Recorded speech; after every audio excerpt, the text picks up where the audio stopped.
KNRS News, brought to you by Justin Udy Real Estate. I'm Abby Bonnell, it's 6:03. Olympic gold medalist Peekaboo Street facing misdemeanor charges. The 44-year-old champion skier accused of assaulting her 76-year-old father, pushing him down the stairs of her Park City home.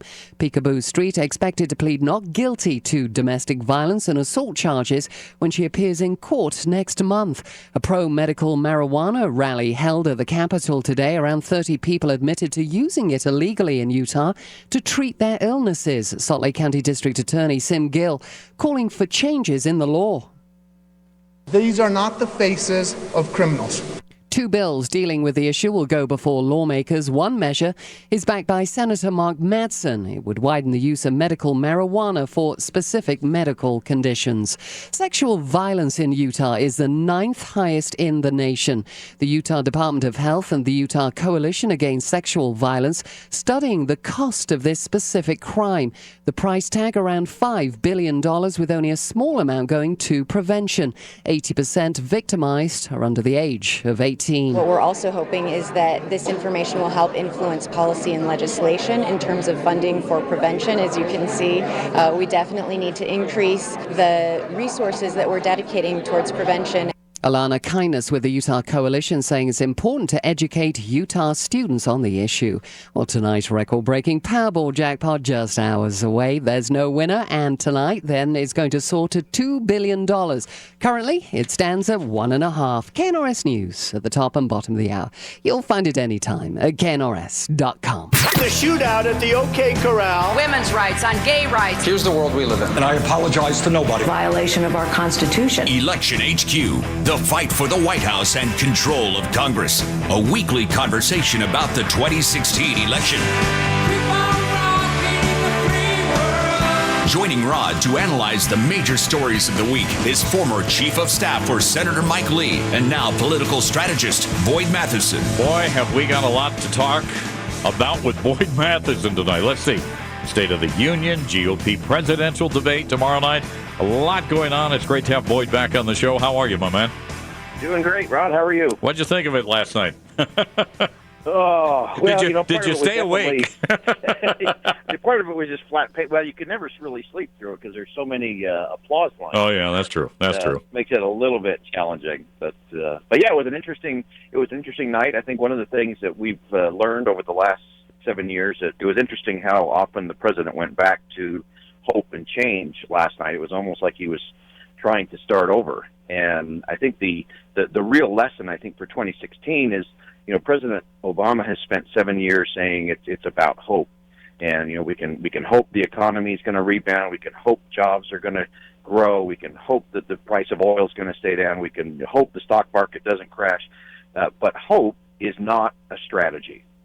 Hope is not a strategy. It's not a plan. And I think 2016 has to be the year, especially for conservatives, to go out to the American people and say, yeah, we have hope. We believe in hope.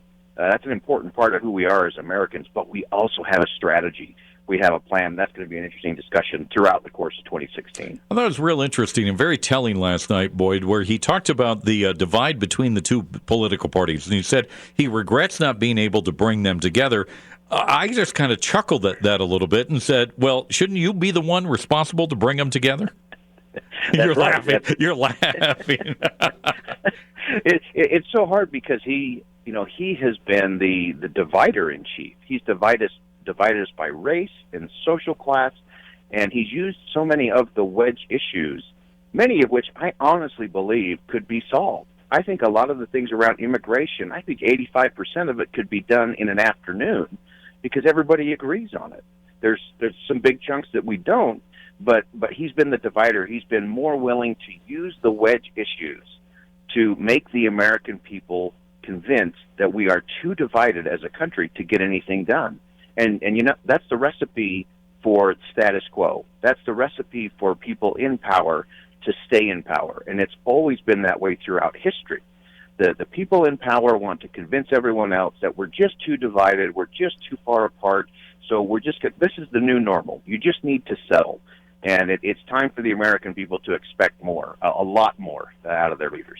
Well, and, here he has, and he's been walking around like this for several years now, the, quote, apostle of civility out there, but he just can't help himself. Throughout the speech, it was laced with little digs at his Republican opponents.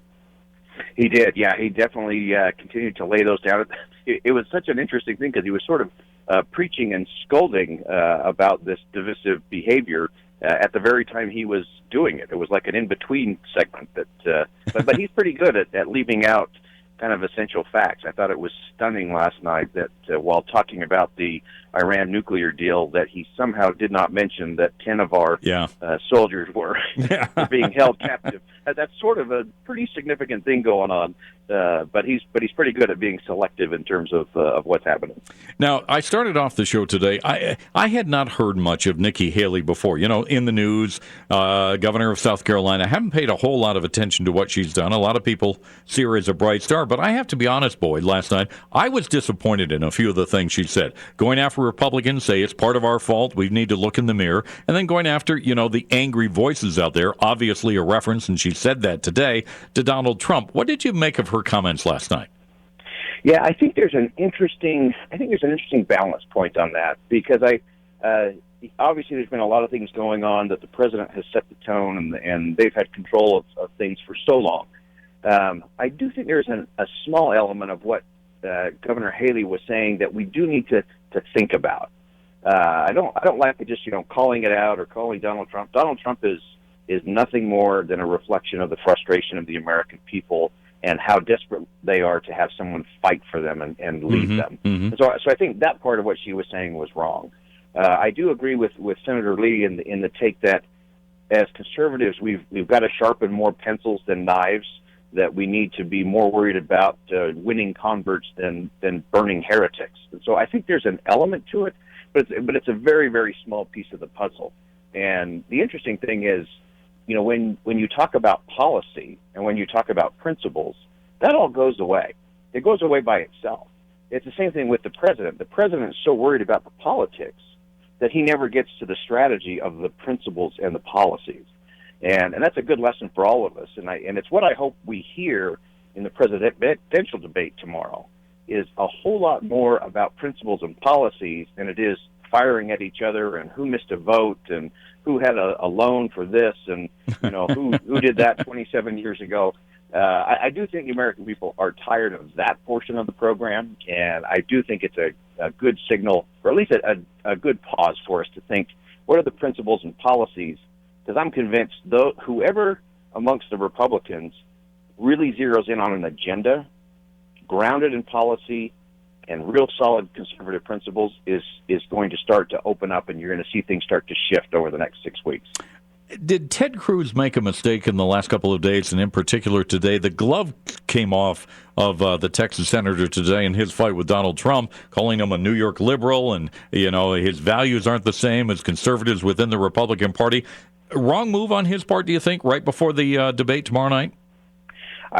It could be, and I think it could be because it could end up dominating the debate, and that would be sad. This close to Iowa and New Hampshire and South Carolina, it would be sad for the debate tomorrow night to be nothing but fisticuffs between Cruz and Trump and Bush and Rubio.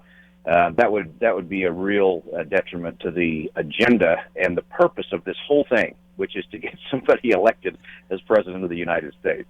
And so I do think it was probably a slight mistake by Ted Cruz, and I hope he comes in tomorrow really laser focused with an agenda and some real solid policies to talk about. Are we going to thin the herd after tomorrow night or after Iowa here in a couple of weeks, do you think, Boyd? I think after Iowa there'll be a little bit of a thinning, but probably not as much as we would all like, because in today's world with social media, there's really no incentive to get out. And some people are selling a lot of books, and their speaking fees are going through the roof the longer they stick around. And so there's not quite the incentive to do that. Now, I do hope that some cooler heads will prevail. I do think we'll see some movement over the next 6 weeks, and hopefully some of those kind of towards the bottom will recognize that this is not their time, and most important, so we can really start focusing on where we're headed. The one thing I know the American people are just starving for is just real dialogue about what we're for. They know what we're against, and for these candidates, they know that we're against Hillary Clinton and the liberal policies. They know they're against each other. So come out tomorrow night and talk about what you are for. Senator Lee always used it as the Boston to Philadelphia model, that the original Boston Tea Party was just a protest against the kind of government we didn't want. But had those original patriots stopped at Boston, the Boston Tea Party wouldn't be a footnote in history. Mm-hmm. But they marched forward, and it took them 14 years to get from Boston, where they protested against what they didn't want, to get to Philadelphia, where they put down in the Constitution the kind of government they did want. And, because of this president, we've had a lot of Boston-style battles over the last 7 years. But if we don't show the American people a Philadelphia vision of this is what we're for, we're not going to be a footnote in history either. The Republicans have lost 5 out of the last 6 popular vote in the presidential, and we'll do it again if we don't have an agenda and a Philadelphia vision of this is where we want to go as a country. This is the kind of government we want that gets out of your way and lets you earn a living and raise your family and make a difference in your community. Yeah, great advice. Boyd, as always, great chatting with you. Love this segment. We'll talk to you next Wednesday night. Sounds good. We'll look forward to it. We'll have a good post-debate, and I'm sure some interesting things will happen with Donald Trump and the rest of the gang between now and next Wednesday. Always does, Boyd. Always does. All right, that's Boyd Matheson, former Chief of Staff for Utah Senator Mike Lee, and now a political strategist, on our Fight for the White House and Control of Congress segment that we do each and every Wednesday night at 6:05 right here on Talk Radio 105.9 KNRS. All right, taking center stage is Mike Wilson. He's been with us throughout the afternoon here on the Rod Arquette Show, where we'll talk tune-up, water heater tune-ups. Hard water presents problems in this area, doesn't it, Mike? It does. Not only are there the things that are annoying, like as far as like the dry skin and the buildup on the your fixtures and stuff, all of that sediment and minerals, they build up inside the tank as well. And basics of how a water heater works, you've got a heating element that heats all of the water. And when you end up with sediment buildup around that heating element, it has to work that much harder. When it's an insulator. So when you put on an oven mitt, it keeps you from burning your hand. It's like putting an oven mitt around that heating element, and it keeps the water. It has to just work that much harder. Yeah. And so, manufacturers recommend that the best thing you can do for your water heater each year is to actually flush it. And that helps to get rid of the sediment and the buildup so that it doesn't have to work as hard. And when it doesn't have to work as hard, it doesn't put as much strain on the unit, and it prolongs the life of the water heater. Is once a year enough to flush it out, a water heater? It's what manufacturers recommend. Okay. If you know how to do it yourself and you're flushing it and you notice, if you've never done it before and you notice a ton of buildup, then you may want to flush it another 6 months later. But if when you flush it each year, if the sediment is less and less, that means it's doing its job and you're doing it right. All right. So once a year would be enough. You've got a great offer again today on a water heater tune-up. What is it, Mike? We do.